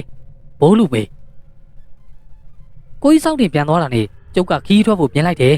အဘနဲ့အမေကိုဘိုးလူပဲစီကစာအုပ်ပြပြီးခွင့်တောင်းလိုက်ရတာပေါ့ဗျာအဘနဲ့အမေလည်းခွင့်ပြုကြပါတယ်နောက်နေ့မနက်စောစောဘုံဝေးကုန်းကထွက်တဲ့ကားနဲ့ကျုပ်မျိုးကိုလိုက်သွားရတယ်မျိုးရောက်တော့ဘိုးလူပဲကကားကိန်းကနေကျုပ်ကိုကြိုးဆောင်နေတယ်မောင်တာတေရေဒီလောကမှာမဖြစ်နိုင်လောက်အောင်ထူးဆန်းတဲ့အဖြစ်အပျက်ကိုမင်းမြင်ရတော့မှာဟဲ့ဟမ်ဟုတ်လားဆရာကြီးဘာတွေများဖြစ်လို့တော့ဗျာဆရာကြီးတဲခိုတဲ့ဖုန်းကြောင်းမှာပဲကျုပ်လိုက်တဲလိုက်တယ်ဘာကြီးအိမ်ကိုကြုံမသွားတော့ဘူးဗျဖုန်းကြောင်းမှာတညအိပ်ပြီးမနက်ကားနဲ့ရန်ကုန်လိုက်သွားဖို့ဘိုးလူပေကစီစဉ်ထားပြီးသားဗျညရောက်တော့ဘိုးလူပေကကျုပ်ကိုထူးဆန်းတဲ့အဖြစ်အပျက်ကြီးကိုပြောပြတော့တာဗျဘိုးလူပေပြောပြတာဒီလိုဗျရန်ကုန်မစုံတောင်ကထွက်လာတဲ့တီတာတစ်ကူးတို့တမော်ကြီးတန်လင်းတီတာစိတ်ကန်းကိုကတ်တာနဲ့အလူရက်တိုးဝက်တက်လာကြတဲ့လူတွေကြားမှာကိုကျော်တောင်းဆိုတဲ့လူတယောက်လည်းပါလာတယ်ဗျကိုကျော်တောင်းဆိုတဲ့လူကအရက်ခတ်ပြက်ပြက်ကိုလုံးကိုတွေကခတ်ချစ်ချစ်အသားညွညွသပင်းတူတူနဲ့ဗျထူးရတာကကိုကျော်တောင်းရဲ့မျက်လုံးတွေတဲ့ဗျကိုကျော်တောင်းရဲ့မျက်လုံးတွေကစွန်ရဲတကောင်ရဲ့မျက်လုံးတွေလိုစူးရဲပြီးတော့လှင်မြန်တဲ့အကြည့်တွေရှိတဲ့ဗျခရမ်းသုံးဝဘက်ကိုသွားတဲ့ကားကိန်းမှာအနီအောင်ချစ်ကားလေးကိုရက်ဆောင်ပြီးလူတင်နေကြတာဗျကိုကျော်တောင်းကခရမ်းကားတစ်စီးကိုဈေးမေးပြီးကားပေါ်တက်ထိုင်လိုက်တယ်ချစ်ကားပေါ်မှာသူ့အိမ်ရောက်နေတဲ့မိန်းမ2ယောက်နဲ့ယောက်ျားတစ်ယောက်ကသူတို့နဲ့အတူသွားမယ်ကိုကျော်တောင်းကိုတစ်ချက်ကြည့်လိုက်ကြတယ်ကဲခရမ်းမှာကိစ္စကြီးလို့လူမဆောင်တော့ဘူးခီးတဲ့4ယောက်နဲ့ပဲမောင်းမေးမှနော်အဲ့လိုကားသမားကပြောပြီးကားကိုဆန်နှိုးလိုက်တယ်ကားပေါ်ပါလာတဲ့မိန်းမ2ယောက်တည်းကခက်ရွယ်ရွယ်မိန်းမကမခင်မြိုင်လို့ခေါ်တယ်ဗျသူကရေကျော်ဘက်မှာနေတာတဲ့စက်ကျုပ်တင်တန်းဖွင့်ထားတဲ့ဆရာမတဲ့ဗျသူနဲ့အတူပါလာတဲ့မိန်းမကမလှမေးတဲ့မခင်မြိုင်ရဲ့စက်ကျုပ်တင်တန်းမှာမခင်မြိုင်ကိုစသရရဝိုင်းလို့ကင်ပေးနေတဲ့မခင်မြိုင်ရဲ့လက်ထောက်ဆက်ချုပ်ဆရာမတဲ့သူတို့2ယောက်ကတော့မိန်းမပြီးပြီးတလန်းလုံးစကားတွေတွတ်ထိုးလာကြပြီမဲ့ကိုကျော်တောင်းနဲ့တခြားခီးတဲ့တယောက်ကစကားမပြောဘဲကိုတွေးကိုစီနဲ့စီးလာကြတာဆိုပဲကြိုက်ခောက်ဖျားကြော်တော့ချစ်ကားလေးကခရမ်းဘက်ကိုခွေးလိုက်တယ်တဲ့အဲ့ဒီမှာဘိုးလူဘေကကျုပ်ကိုပြောပြတာကကိုကျော်တောင်းကြောင်းဗျကိုကျော်တောင်းကအိမ်ရှိရကြီးအတီးကြမရှိပဲနင်းလက်ခီးသွားလာနေတဲ့ဘန်ဒိုဆရာတယောက်ဆိုပဲအနေနဲ့အရရက်မှာကိုကျော်တောင်းရဲ့တပည့်တပန်းလေးတော်တော်များတယ်တဲ့ဗျအခုလေခရမ်းနာကရွာလေးတရွာမှာဘန်ဒိုတင်ရင်တဲ့လူတွေစုထားပြီးသူ့ကိုခေါ်လို့တင်းတန်းပေးဖို့လာခဲ့တာဆိုပဲသူ့ရဲ့တပည့်ဟောင်းတယောက်ဖြစ်တဲ့မောင်ကုဆိုတဲ့လူကစီစဉ်ပေးထားတာလေဗျစက်ချုပ်ဆရာမမခင်မြိုင်နဲ့သူ့အပေါ်မလှမီတို့ကခရမ်းဘက်မှာနေတဲ့မခင်မြိုင်ရဲ့အတော်တယောက်နေမကောင်းလို့သတင်းလာမိကြတာလေဗျကိုကျော်တောင်းတို့လိုက်လာတဲ့ချစ်ကားလေးကခရမ်းမရောက်ခင်မှာဝါလဲတစည်းကိုအချိန်နဲ့ကြော်တက်ဗရိတ်ပြုတ်ပြီးလမ်းဘေးကိုတလိမ့်တစ်ခေါက်ဝေထိုးကျသွားရောဗျကားမောင်းတဲ့သူကတော့နေရာမှာနေပွင့်ချင်းပြီးတည်သွားတယ်တဲ့ဗျခီးတဲ့4ယောက်ကတော့တန်ရာတွေပဲရကြတယ်ဒါပေမဲ့ဘန်ဂျိုဆရာကိုကျော်တောင်းနဲ့စက်ချုပ်ဆရာမခင်မြိုင်ကတော့တန်ရာကပြင်းလို့လုံးဝကိုတတိမရကြတော့ဘူးတဲ့ဗျခရမ်းစေးရုံကိုတင်လိုက်ကြရတယ်တဲ့မခင်မြိုင်ကိုတော့သူ့ရဲ့အဖော်ပါလာတဲ့မလှမေကစောင်းချောက်ပေးပြီးမဲ့တယောက်တည်းလာတဲ့ဘန်ဂျိုဆရာကိုကျော်တောင်းကိုတော့စောင်းချောက်ပေးမဲ့သူမရှိဘူးတော့ဗျာတော်တော်ကြာတော့မှခရမ်းကားကြီးမှာကိုကျော်တောင်းကိုကြိုဖို့ရောက်လာတဲ့မောင်ကွန်းကကားမောက်တဲ့သတင်းရလို့စေးရုံကိုလာကြည့်တဲ့ဒီတော့မှသူ့ဆရာကိုကျော်တောင်းစေးရုံပေါ်မှာတတိမိနေအောင်တွားတွေ့တာဗျဒီတော့မှမောင်ကွန်းလည်းသူ့ဆရာဘေးမှာနေပြီးတော့စောင်းချောက်ရတာပေါ့ဗျာညတကောင်ကျော်လောက်ရောက်တော့ကိုကျော်တောင်းတတိရလာတယ်တဲ့ဗျအဲ့ဒီအချိန်မှာပဲစက်ချုပ်ဆရာမခင်မြိုင်လည်းတတိရလာတဲ့ဗျဆရာဝန်နဲ့ဆရာမတွေကလည်းတညာလုံးစောင့်ပြီးကုသပေးကြတာတဲ့ဗျကိုကျော်တောင်းရောမခင်မြိုင်ရောတတိရလာတယ်ဆိုပေမဲ့ဘာကိုမှမမှတ်မိကြတော့ဘူးဗျအတိတ်မိသွားတဲ့လူတွေဖြစ်နေတာတဲ့ဗျနောက်တစ်နေ့ရောက်တော့မခင်မြိုင်ကိုသူ့အဖေမလှမီကရန်ကုန်ပြန်ခေါ်သွားပြီးရန်ကုန်ဆေးရုံကြီးမှာဆက်ကုသတယ်ဆိုပဲကိုကျော်တောင်းကတော့3-4ရက်အကြာမှာသူ့တပည့်မောင်ကွန်းကသူ့ရွာကိုခေါ်သွားတယ်တဲ့ဗျမခင်မြိုင်ကဆေးရုံကဆင်းပြီးတော့ရေကျော်ကသူ့အိမ်မှာပြန်နေပေမဲ့ဘာလို့မှမမှတ်မိတယ်လို့နိုင်တန်ကြီးဖြစ်နေလို့ဆက်ချုပ်တင်တန်းမပေးနိုင်တော့ပဲတင်တန်းကိုပေးထားလိုက်ရတယ်တဲ့တညကြတော့ညအိမ်နေရင်မခင်မြိုင်လန့်អော်လိုက်တာကိုအိမ်နီးနားချင်းတွေမှာကြားကြတယ်ဆိုပဲဗျာအဲ့ဒီမှာတင်မခင်မြိုင်ကအားလုံးပြန်ပြီးတတိယသွားတယ်ဗျမလှမင်ကလည်းသူ့အိမ်ခန်းထဲကနေပြေးဝင်လာတော့ညအိမ်မီလုံးလေးအောက်မှာထိုင်နေတဲ့မခင်မြိုင်ကမလှမင်ကိုမမြင်ဘူးသလိုစိုက်ကြည့်နေပြီးတော့မှခမရဘာသူတော့ဟင်မြိုင်ဘာဖြစ်တာလဲကျမကမလှမင်လေဘာမြိုင်ဟုတ်လားဘာမြိုင်လဲကျုပ်ကမြိုင်မဟုတ်ဘူးကျုပ်နာမည်ကျော်တောင်းဘန်ဒိုကျော်တောင်းဗျပြောဆိုနဲ့မခင်မြိုင်ကသူ့ကိုယ်သူငုံကြည့်လိုက်တော့ဟာဒါထမိန်ကြီးပဲဒါဘလို့ဖြစ်တာတော့ကျုပ်ကဘာဖြစ်လို့ထမိန်ကြီးကိုဝှထားရတာလုံးဗျကျုပ်ကမိမဆိုရင်အင်မတန်ရွှေရှာမုံတဲ့ကောင်ဒါကြောင့်ဒီကနေ့ဒီအိမ်အောင်မပြုတ်တာဘယ်မိမနဲ့မှလည်းကျုပ်မပတ်သက်ခဲ့ဘူး အခုဘလို့ဖြစ်လို့ကျုပ်ကကြုံမုံနဲ့ထမိန်ကြီးကိုဝှက်ထားရတာတော့မဟုတ်ဘူးလေမြိုင်ဘာဒီပြောနေတာတော့မြိုင်ကမိမမလို့ထမိန်ဝှက်ထားတာလေဘာမြိုင်လဲကျုပ်ကိုနောက်ထပ်မြိုင်လို့မခေါ်နဲ့ထပ်ခေါ်ရင်ခမ ्या ကိုကျုပ်ရဲ့ဘန်ဒိုလက်တီကျွေးပြင်မယ်ကြားလားကျုပ်ပြောလားမလာမေလေမခင်မြိုင်ကိုဘာပြောမှမသိအောင်ဖြစ်သွားပြီကြည့်နေရောပြိုအဲ့ဒီမှာတင်မခင်မြိုင်ကမတ်တက်ထရပြီးဘီရိုကကိုလုံးပေါ်မှန်ကြီးရှိမှသူ့ကိုသူသွားကြည့်လိုက်တယ်တဲ့ဗျဟာဒါဘလို့ဖြစ်တာတော့မိမတယောက်ပါလားဒါကျုပ်မှမဟုတ်တာကျုပ်ကဘာဖြစ်လို့မိမဖြစ်သွားရတာတော့အမလေးဗျာဖေကျုပ်ယောက်ျားစစ်စစ်ကနေဘာဖြစ်လို့မိမဖြစ်သွားရတာတော့ခမ ्या ဘာသိတော့ခမ ्या သိတာကြီးကျုပ်ကိုပြောပြစမ်းပါဗျာမခင်မြိုင်ကထမိန်ကိုပစိုးလို့ပြန်ဝင်လိုက်တယ်ဒီအိမ်မှာပစိုးလို့ယောက်ျားဝတ်တဲ့ချက်အင်ကြီးတော့မရှိဘူးလားဗျမလှမေကကြောက်လန့်တကြားနေပြန်ပြောလိုက်တယ်ဗျမြိုင်ရဲ့ဒီအိမ်မှာမြိုင်နဲ့မလှမေနဲ့နှစ်ယောက်တည်းနေရတာလေဘလို့လုပ်ပြီးတော့ပစိုးတို့ချက်အင်ကြီးတို့ရှိမှာတော့ကွယ်မခင်မြိုင်ကမလှမေကိုစူးစူးဝါးဝါလှည့်ကြည့်လိုက်တယ်ခမ ्या ကျုပ်ကိုမြိုင်လို့ခေါ်ပြမိလားကျုပ်မြိုင်မဟုတ်ဘူးကြော့တော့ဘန်တို့ကြော်တောင်းလို့ခမ ्या ကိုဘယ်နှခါပြောရမလဲပြောဆိုဆိုနဲ့မခင်မြိုင်ကမလှမေစီကိုခြောက်သွားပြီးမျက်နှာရှင်းဆိုင်ရက်လိုက်တယ်တဲ့ဗျခမ ्या နာမည်ဘယ်လိုခေါ်တော့ကျမနာမည်လှမေပါကျမနာမည်လှမေလေမမိတော့လားမြိုင်ကြော့ဘန်ကြော်ထိုးတောင်းဘာဘန်ကြော်ထိုးတောင်းဘာဘန်တို့ကြော်တောင်းလုံးဗျကျုပ်ကနေတကာလှည့်ပြီးတော့ဘန်တို့ပညာကိုသင်ပေးနေတဲ့ဘန်တို့ဆရာကြော်တောင်းဗျခမ ्या တည်တည်ချာချာမှတ်ထားမလားမေဟုတ်ကဲ့ပါရှင်ကျမမှတ်ထားပါမယ်အခုချိန်ကစပြီးတော့ညိုင်လို့မခေါ်တော့ပါဘူးကိုကြော်တောင်းလို့ပဲခေါ်ပါတော့မယ်ကဲမလားမေခမ ्या ကျုပ်ကိုပြောပြစမ်းပါကျုပ်ကဘလို့ဖြစ်ပြီးတော့ဒီလိုမိမဖြစ်သွားတာတော့မိမပုံစံပြောင်းသွားတာမဟုတ်ဘူးငငိုကလေးကမိမမလို့မိမပုံစံဖြစ်နေတာပဲဟောဒီပစုံတောင်ရေကျော်မှာဆက်ချုပ်တင်တန်းပေးတဲ့မခင်မြိုင်ဆိုတာလူတိုင်းသိနေရပဲကိုခင်မြိုင်မှမဟုတ်တာမခင်မြိုင်ပဲမိမဖြစ်နေမှာပေါ့မြိုင်ရဲ့ကိုကြော်တောင်းရေမလှမေပြောလိုက်တဲ့စကားကိုကြားတော့မခင်မြိုင်ငိုင်းကြသွားတယ်ဗျတခုခုငိုင်းပြီးစဉ်းစားနေတယ်တဲ့နောက်တနေ့မိုးလင်းတာနဲ့မလှမေလဲပယောဂကုတဲ့ဆရာခြာနေတော့တာပဲဗျိုမခင်မြိုင်ကိုပယောဂကတ်နေတယ်ကတ်တဲ့ပယောဂကကိုကြော်တောင်းလို့ခေါ်တဲ့သေးရဲ့လူဘွားတုံးကဘန်ဒိုတင်နဲ့ဘန်ဒိုဆရာဆိုပြီးပြောပြတော့ပယောဂဆရာတယောက်ဝီးတယောက်လိုက်ချလာတယ်ဗျိုကဲကြော်တောင်းဖះဥတိုက်အထက်ဆရာတွေကိုဥတိုက်ပြီးတော့ငါဆရာကိုဥတိုက်ဆန်းဟိပယောဂဆရာကမခင်မြိုင်ကိုစိုက်ကြည့်ပြီးချိန်လုံးတဝင်းဝင်းနဲ့လုံနေရတယ်ဗျဟဲ့ကောင်ငါလူမန်းတီးတဲ့ရွယ်ကစပြီးကန်ငါးပါးကိုလောင်ထိန်တဲ့ကောင်ကွာဖះအချိန်မှချစ်ခိုးပြီးတော့ဗတိကိုလည်းမှန်မှန်စိတ်တဲ့ကောင်ကွာမင်းထက်လည်းငါကအသက်ကြီးတယ်မင်းကငါဥတိုက်စရာဘာကြောင်းမှမရှိဘူးဟာတဲလာတဲ့တဲပါလားကွာကဲပြောစမ်းကြောတော့မင်းဘယ်ပင်မှနေရတော့ဟာတစ်ပင်မှနေရအောင်ငါတရဲမှမဟုတ်တာလူကွာလူငယ်တွေကိုဘန်လိုပညာသင်ပေးနေတဲ့ဆရာကွာငါတပည့်တွေရဲ့အိမ်ဦးကမှငါနေတာကွာအောင်မ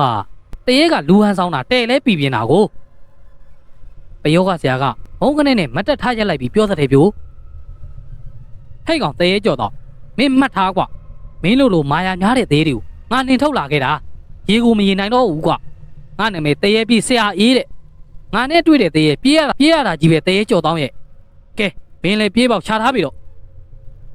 ပြောဆိုနဲ့ထမိန်ကိုပစိုးဝတ်တယ်လို့ဝတ်ထားတဲ့မခင်မြိုင်ကိုတရေပြီးဆရာကြီးကလက်ထက်ကကင်ထားတဲ့နွားနေနန်လောင်းရှိတဲ့ချိန်တုံကြီးနဲ့ပြေးရိုက်တာတဲ့ဗျို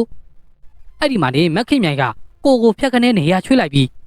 ကဲကွာဒါဘန်တို့လက်သီးကွာခံနိုင်ခံစားဟိမခင်မြိုင်လက်သီးချက်ကတော့တရေပြီးဆရာကြီးရဲ့မျက်နှာပေါ်တရဆက်ကြသွားလိုက်တာစက်တနက်နဲ့ပြစ်တယ်လို့ပဲဗျာအနီးနားကပယောကချွတ်တဲ့ပွဲကိုလာကြည့်နေကြတဲ့လူတွေဆိုဟာဆိုပြီးတော့ဝိုင်းអော်ကြတာတပြိုင်တည်းပဲတဲ့ဗျမခင်မြိုင်ကဖြူဖြူနွဲ့နွဲ့မိန်းမသားဆိုပေမဲ့ထိုးလိုက်တဲ့လက်သီးချက်ကတခွက်ခွက်နဲ့မြည်နေတာတဲ့ဗျာပြင်းလိုက်တဲ့လက်သီးချက်တွေဗျာရက်လိုက်တာနဲ့တရေပြေးဆရာကြီးရဲ့မျက်နှာကြီးကညိုမဲရောင်ကိုင်းနေပြီးတပြေသီးမဲ့အောင်ပေါက်နေတာတဲ့ဗျိုကျမ်းပြင်ပေါ်ဒုက္ခနဲ့မြည်အောင်ဒုထောက်ရက်ကြာသွားတာတဲ့ဗျိုဒုထောက်ရက်ကြာပြီးတော့မှအချစ်ကိုဟာထိုးကြီးလဲကြပြီးမှောက်ရက်ထိုးပြီးလဲကြသွားတာစကားမေးတော့မရတော့ဘူးတဲ့ဗျိုလာကြည့်ရတဲ့အထက်ကယောက်ျား3ယောက်ကဝိုင်းမှပြီးစိုက်ကားနဲ့ဆေးရုံခေါ်သွားကြတဲ့ဗျိုတရေပြေးဆရာကြီးလေမခင်မြိုင်တို့အိမ်မက်ကိုခြေဦးတော်မလှဲ့လာတော့ဘူးတဲ့ဗျဆရာကြီးပြီးတော့ဇော်ကြီးတောင်ဆရာထားတဲ့ဗျစင်းဒီဒီရဲနေအောင်တုတ်ထားတဲ့ဆေးတောင်ဝေးကြီးကိုတထောက်ထောက်ခုတ်ပြီးကြွလာတာတဲ့ဗျသူ့ကိုလည်းဘသူမှသွားပြင်းတာမဟုတ်ဘူးတဲ့ဗျတခါမှလည်းမမြင်ဘူးကြဘူးဆိုပဲသူ့ကသူမေးစမ်းပြီးကြွလာတာတဲ့ဗျအရက်မြင့်ထောင်ထောင်မောင်မောင်ကြီးနဲ့တဲ့ဗျ ဝတ်ထားတာကပစိုးကွက်တုံးနဲ့အပေါ်ကဇော်ကြီးဝတ်တဲ့အင်ကြီးအနီကြီးနဲ့ဗျခေါင်းကတော့ရောင်တစောင်းထုံးလို့တယ်ဗျ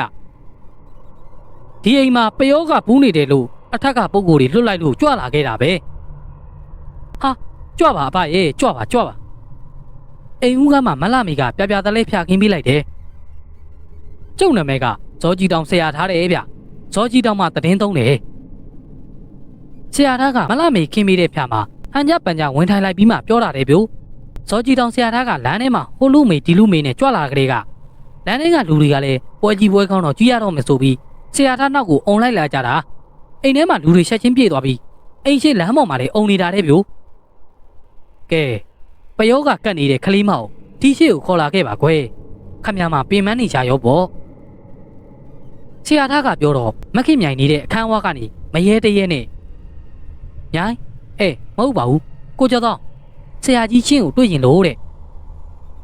ဘယ်ကဆရာလာပြန်ပြီတော့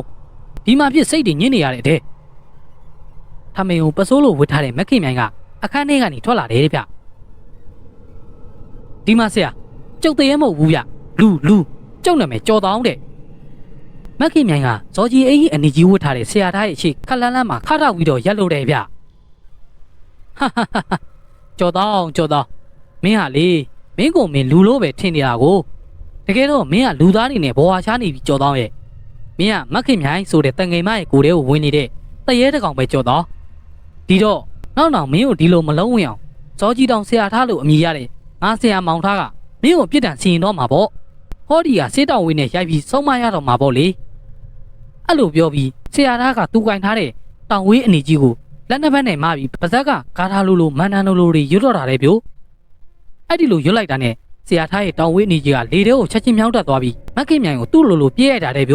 ဆရာသားကတော်တော်စွမ်းတာပဲတောင်ဝေးရိုက်တဲ့အတန်ကလေထဲမှာဝီးကနေနေတာလေဗျတိုင်လုံးပြည့်နေအောင်လာကြည့်တဲ့ပြိသက်ကြီးကလည်းဟာကနေဖြစ်နေတာလေဗျစေးတောင်ဝေးအနေကြီးကလူမပါမဲနဲ့သူ့ဟာသူလေထဲမှာလိုက်ရိုက်နေအောင်တွေ့တော့ဟာကနေဖြစ်တော့တာပေါ့ဗျာထမင်းုံပစိုးလိုဝတ်ထားတဲ့မခင်မြိုင်ကတော့လေထဲကနေဝီးကနေမြောင်သူ့ကိုလွှဲရိုက်နေတဲ့စေးတောင်ဝေးနေကြီးရဲ့ရိုက်ချက်တွေကိုဘန်တို့ပညာနဲ့လွတ်အောင်ချောင်နေတာတဲ့ဗျာအောင်မဒီသေးကအချောင်တိန်တဲကောင်းပါလားဟာထိအောင်ရိုက်ကွာတခါတည်းလဲကြတော့အောင်စော်လိုက်စမ်းဟိ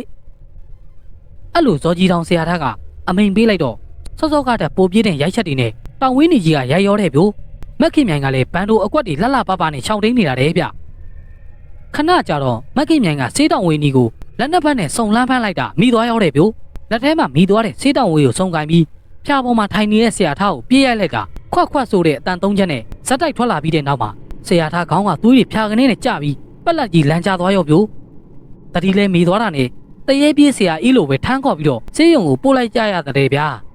အဲ့ဒီလိုနဲ့မခင်မြိုင်နေတဲ့ရေကျော်အင်ကိုဆရာဒီတယောက်ပြီးတယောက်ရောက်လာကြပြီးတော့တယောက်ပြီးတယောက်ပြေးလိုက်ကြရတဲ့တဲ့င်းဟာရန်ကုန်မြို့ထဲမှာပြတ်နေတော့တာပေါ့ဗျာရေကျော်ကမိန်းမတယောက်ကိုတရေပူးနေတာဘယ်ဆရာမှမထုံနိုင်ဘူးဆိုတဲ့တဲ့င်းကလည်းကြော်နေတာတဲ့ဗျာတချို့ဆရာတွေကလည်းဆေးပြောင်းနေနေထုံးပြီးအမိန်ပေးကြတချို့ကလည်းခြေမန်းကူးနေစွကြမခင်မြိုင်ကလည်းလာသမျှဆရာတွေကိုဘန်တို့လက်သီးကွာလို့អော်ပြီးထုတ်လွတ်စေးကြိမ်လုံးတွေပါလာတဲ့ဆရာတွေကိုကြတော့သူတို့ကြိမ်လုံးနဲ့သူတို့ပြန်ရိုက်လွတ်တာနဲ့တချို့ဆိုရင်ထိတ်ပေါက်ခေါင်းခွဲတွေဖြစ်ကုန်ကြတာတွေဗျနောက်ဆုံးတော့ဆရာချာကြီးနဲ့ကျုပ်ဆရာကြီးဘိုးလူပီစီကိုရောက်သွားရောက်ဆိုပါတော့ဗျာဆရာကြီးအဲ့ဒါဘလို့ဖြစ်တာတော့ကျုပ်ကဆရာကြီးဘိုးလူပီကိုမေးလိုက်တယ်ဗျကျုပ်ကရန်ကုန်ကိုကိစ္စတခုကြောင့်ရောက်နေတာမောင်တာလေးရဲ့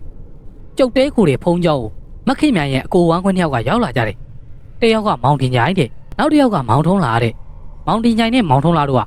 ကျုပ်ကိုတွေ့ချင်းပဲသူတို့ညီမမခင်မြိုင်ဟာရိုးသားပြီးတော့စိတ်နှလုံးဖြူစင်တဲ့သူဖြစ်တဲ့အကြောင်းခရမ်းကိုခရီးသွားတဲ့လမ်းမှာမခင်မြိုင်ကားမောက်ပြီးဒဏ်ရာရခဲ့တဲ့အကြောင်းတော်တော်ကြောင်အတိတ်မိတ်တို့ဖြစ်နေရတာကနေတတိပြန်ရလာတဲ့အခါကျတော့ပယောကပူးနေတဲ့အကြောင်းသူ့ကိုဝင်ပူးနေတဲ့တရေကြော်တောင်းဆိုတာလူ့ဘွားတုန်းကဘန်ဒိုဆရာဖြစ်ခဲ့တာကြောင့်အခုရောက်လာသမျှပယောကကူးတဲ့ဆရာတွေကိုထိုးကြိတ်လွတ်လို့ဘယ်ဆရာမှကူးမရတဲ့အကြောင်းကြီးပြောပြတဲ့ကွယ်မောင်တာတဲ့ဆော့ကမောင်တာတေးကိုကြုံပြောပြတဲ့အကြောင်းတွေဟာမောင်တင်ကြိုင်ပြောပြတဲ့အကြောင်းတွေပါပဲကွဒီလိုမျိုးရက်ရှိလာများဝင်ပူးနေတဲ့တရေမျိုးကျုပ်တခါမှမတွေ့ဘူးအောင်ဆရာကြီးရဲ့တရေပူးတယ်ဆိုတာဝင်ပူးလိုက်ပြန်ခွာလိုက်လောရတာကြီးပဲဗျာကျုပ်ပြောတော့ဘိုးလူဘရာကောင်းငိမ်ပြီးပြုံးနေဗျမောင်တာဒီပြောတာဟုတ်တယ်ကွ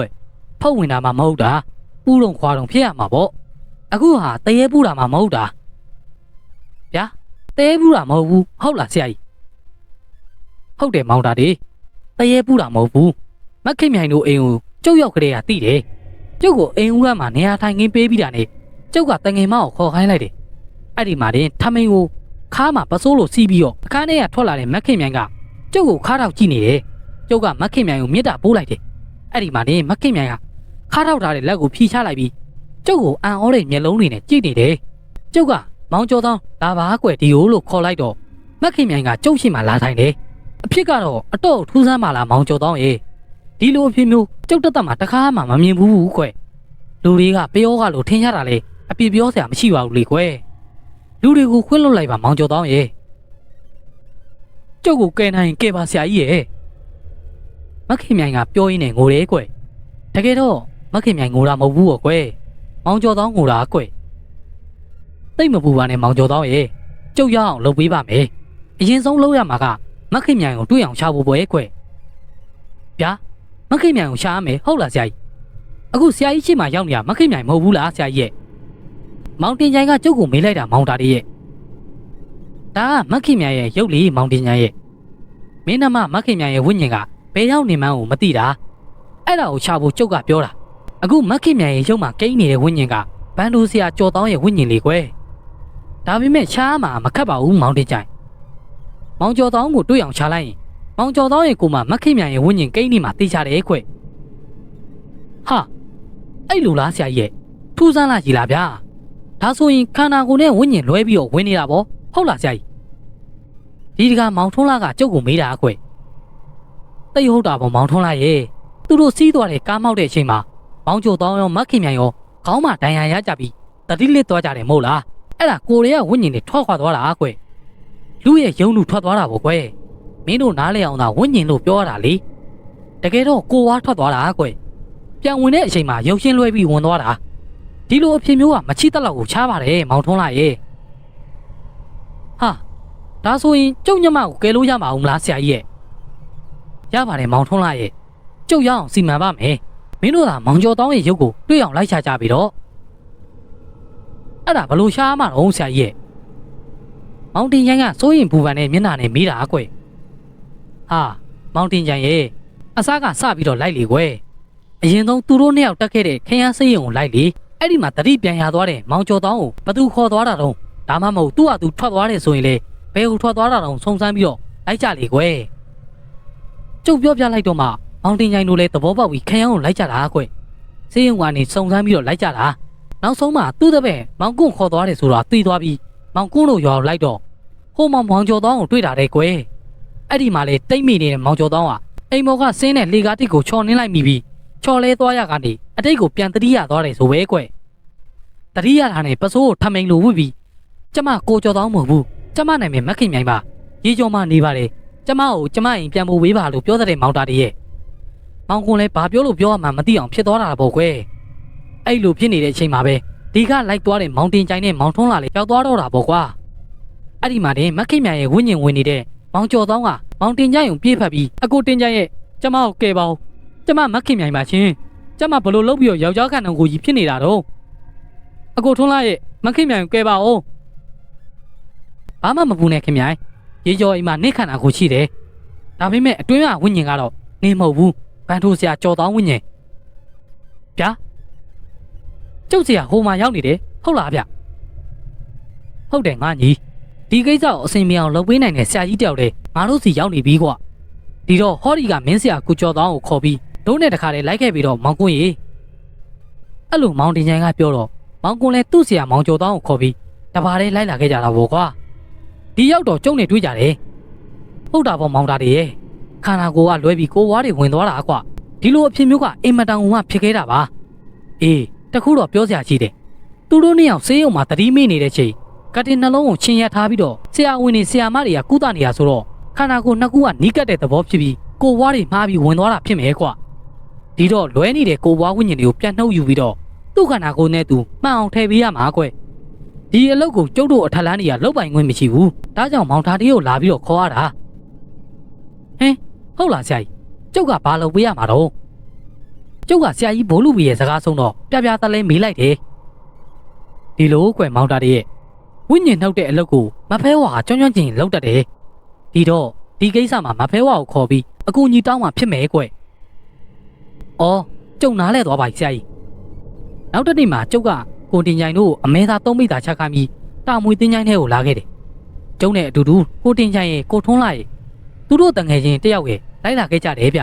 ျချကားစိမ့်လေးတစ်စီးနဲ့ကျုပ်ကိုခေါ်လာကြတာအပြုတ်တာမွေတင်းချိုင်နဲ့ရောက်တော့ခက်ကြဲကြဲအုပ်ကူတစ်လုံးပေါ်မှာထမင်းနဲ့ဟင်းနေပြင်းပြီးမဖဲဝါကိုပင်းလိုက်တယ်အချစ်နေထွက်အနောက်နေဝင်တောင်တကာကွန်မြောက်တဝင်တွင်ရောက်လျာအရက်မှာညမ်းမကြလှမ်းလာခဲ့ပါတင်းချိုင်းရှင်မကြီးမဖဲဝါခင်ဗျာထထောင်းဝုံးဝါတာတေကပင်းဖိတ်ပါတယ်စားပွဲတောက်ပွဲများနဲ့လေအကျိုးထောက်လို့ပါဗျာဟော်ဒီနေရတာမွေတင်းချိုင်းကြီးတွင်ကိုကြွားခဲ့ပါတင်းချိုင်းရှင်မကြီးမဖဲဝါဗျာကျုပ်ကခဏဆောင်ပြီးနောက်တစ်ခါထပ်ပင်နေဗျဟာမဖဲဝါရဲ့ခွေးနဲ့ကြော်ကြီးရဲ့ဦးတန်ကြီးကကြားနေရပြီဗျို့ဟောခွေးဦးတန်ကြီးကတဖြည်းဖြည်းနေလာပြီဗျဟောလာပြီဗျို့လာပြီမဖဲဝါလာနေပြီဗျို့ဂူရီဘော်ကနေတထောင်လောက်အမြင့်ကနေရွေးလာတာဗျဖြူဖြူကြီးဗျအရက်က10ဘီကျော်လောက်ရှိမယ်ဗျကျုပ်ကတော့ညကွင်းစိတ်ကွင်းနားတွေပါလိမ့်ပြီးဒိဗ္ဗတော်တာမန္တန်ကိုရွတ်ထားတော့မဖဲဝါကိုမြင်လဲမြင်သူပြောတာကိုလည်းကြားလဲကြားရတာပေါ့ဗျာကိုတင်ញိုင်တို့ကတော့ဘာမှနားမလဲပဲကြောင်ထောင်ကြည့်နေကြတာပေါ့ဗျာမဖဲဝါကဒူးချင်းတစ်ဖက်ထောင်ပြီးတော့ကျုပ်ကျွေးတဲ့အမဲသားတွေကိုစားနေတာလေဗျို့ဂူမင်းမှရက်နေတဲ့နွားပေါက်တစ်ကောင်လောက်ရှိတဲ့ခွေးကြီးနတ်ကြော်ကိုလည်းအမဲသားတို့နေပြည့်ပြည့်ကျွနေသေးတာဗျနတ်ကြော်ကြီးကလည်းစားတာပေါ့ဗျာစားလို့တော်တော်ကုံတော့မှမဖဲဝါကလက်ဖေးပကံလုံးလောက်ရှိတဲ့မျက်လုံးကြီးတွေနဲ့ကျုပ်ကိုလှမ်းကြည့်တယ်ဗျကျုပ်ကလည်းအဲ့ဒီအချိန်ကိုစောင့်နေတာလေဗျာဒီလိုပါမဖဲဝါဘန်ဒိုဆရာကြော်တောင်းတဲ့မကိမြိုင်ဆိုတဲ့အမျိုးသမီးကကားမောင်းလို့တတိမီသွားရကနေတတိပြန်ရတော့ဝိညာဉ်ချင်းလွဲနေပါတယ်ဆရာကြီးဘိုးလူဝေလည်းရောက်နေပါတယ်ဆရာကြီးကလွတ်လို့ကျုပ်လာရတာပါဘိုးလူဝေကအကူကြီးတောင်းတာပါမဖဲဝါကိုကြော်တောင်းတဲ့မကိမြိုင်တို့ရဲ့လွဲနေတဲ့ဝိညာဉ်တွေကိုနှုတ်ယူပြီးတော့အမှန်ပြန်တယ်ပေးဖို့ပါမဖဲဝါစားရင်းနဲ့ခေါင်းကိုညှိတယ်လာကွယ်ညလာခဲ့ဒီတင်းချိုင်းဇရက်ပေါ်မှာပွဲနှစ်ပွဲပြင်ရမယ်ရောက်ဘက်ချင်းမားကတပွဲငါ့ကိုတပွဲည9 နာရီတိတိမှာဝိညာဉ်တွေပြန်နှုတ်ပြီးတော့လဲပေးမယ်ပြောစရာရှိတာပြောပြီးမဖဲဝါပြန်သွားရောဗျစားသွားတဲ့အမဲသားတွေလည်းမကုန်သေးဘူးဗ